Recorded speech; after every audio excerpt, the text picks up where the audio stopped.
د شیخ مولوی اطیع الله صاحب د هر قسم بیانونو ترلاسه کولو لپاره زموږ چینلونه در سره جوین او سبسکرایب کړئ. لیکن کچیری یو سړی داغه څه نظر وسی، لکه مثلا یو سړی بازار لراسی، په بازار کې نامحرم زنانې دي. یو سړی اسپیټال لرالی، په اسپیټال کې نامحرم زنانې دي. یو سړی حکومتي دفتر لرالی، په دفترونو کې زنانې دي. هر ځای د فحشه. یو سړی ټلیفون خلاص کې د ټلیفون پر صفحه باندې غلط تصویرونه راسي. نو د دې اچانک نظر یو دم د سړي نظر ور باندې ومشلي. د دې متعلق حضرت علی رضی الله عنه د پیغمبر اسلام څخه پوښتنه کوي چې د الله رسول کله کله زما نظر به اختیار پر یو ځای باندې ومشلي، بیا به زه کوم؟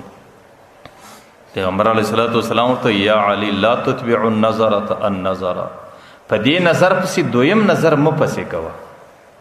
فإن لك الأولى وليست لك الآخرة، اول نظر د الله د طرفه در معاف دی، لیکن دویم نظر د الله د طرفه سړي ته نه معافیش. یو سړی دی پر غلط ځای باندې نظر ولګی دی، ټیک ده، بس دستی پیغمبر علیه السلام وایي اصرف بصرک، سترګې کښته. لیکن که چیرې ته نظر پر هغه ځای باندې تکیه کې، نو دا ستا اختیاري پیل دی. په دې وخت کې ته په بدنظري کې مبتلا شو، یا دی اول ځل نظر کښته کې دوباره دی بیا ورته وکتل، نو بیا دا ستا اختیاري پیل دی. په دې وخت کې ته په بدنظري کې مبتلا شو. حضرت جریر ابن عبدالله البجلی رضی الله عنهم د پیغمبر علیه السلام څخه پوښتنه کوي چې د الله رسول کله اچانک زما سره نظر پر یو ځای باندې ومشلې، زه به څه کوم؟ پیغمبر علیه الصلاۃ والسلام ته اصرف بصرک، د خپلې سترګې به راکښته کوي بس. او چې کله یو نوجوان په دنیا کې د نظر حفاظت وکړي، بیا خو د هغې دپاره ډېر لوی نعمت دی. پیغمبر علیه الصلاۃ والسلام وایي چې کله د قیامت میدان راسي، ټولې سترګې جاړي، کل عین باقیه، هر سترګه به ژړا کوي، هر سترګه به ارمان کوي، هر سترګه په غم باندې اخته وي. کل عین باقیه یوم القیامه، هر سترګه د قیامت په میدان کې پر خپل حالت باندې ژړا کوي.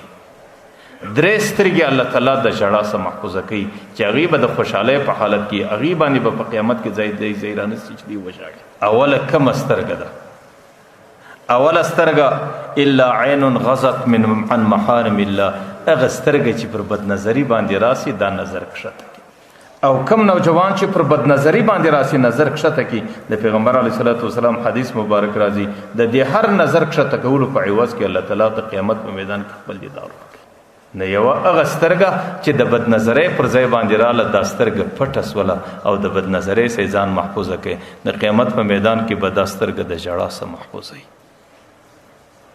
او دویمه هغه سترګه وعین یهدت فی سبیل الله، هغه سترګه چې هغه د الله د دین د حفاظت په خاطر د پیرې په شکل په سنگر کې ویښه پاته سوه. هغې بدخوابي برداشت کله، هغې رونه پاته سوله، هغې د خپل دین د حفاظت لپاره بدخوابي برداشت کله، الله تعالی هغې سترګه باندې د قیامت په ورځ باندې ژړا نه راولي. او درېیمه سترګه پیغمبر علیه الصلاۃ والسلام وایي هغه سترګه ده تخرج منه دمع مثل رأس الذباب، چې د الله د بیرې څخه د هغې څه اوښکې راوځي قسم د مچ د سر غوندې. نو ټولې سترګې د قیامت په میدان کې په ژړا اخته کیږي، لیکن الله تعالی درې سترګې د ژړا څخه محفوظه کوي. یوه هغه سترګه چې هغې د بدنظرۍ څخه ځان محفوظه کړي، د دې عوض الله تعالی په قیامت کې دا ورکوي چې دا به ژړا ته نه مجبوره کوي. دویمه هغه سترګه چې هغې د دین د دفاع په خاطر باندې په سنگر کې د پیرې په شکل باندې رونه پاته سي، د دې عوض الله تعالی دا ورکوي چې د قیامت په میدان کې به دا ژړا ته نه مجبوره کېږي. او درېیمه هغه سترګه چې سړی د ځانه سره فکر وي، خپله ګناه په یاد ورسي، خپله زندگی په یاد ورسي، پر خپله زندگی او ګناه باندې د افسوس په خاطر د دې څه اوښکې راوځي، او د هغې اوښکې بدله الله تعالی دا ورکوي چې د قیامت په میدان کې بیا دا سترګه اوښکو ته نه مجبوره کوي. نو الله تعالی دې زموږ او ستاسو په زندگی کې حفاظت نصیب کړي. الله تعالی دې موږ ته د خپلو سترګو د حفاظت کولو توفیق را نصیب کړي. او چې څومره ظاهري او باطني ګناهونه دي، الله تعالی دې زموږ په زندگی کې د هغه ګناهونو څخه حفاظت را په نصیب کړي. الله دې په دې خبرو د عمل کولو توفیق راکړي.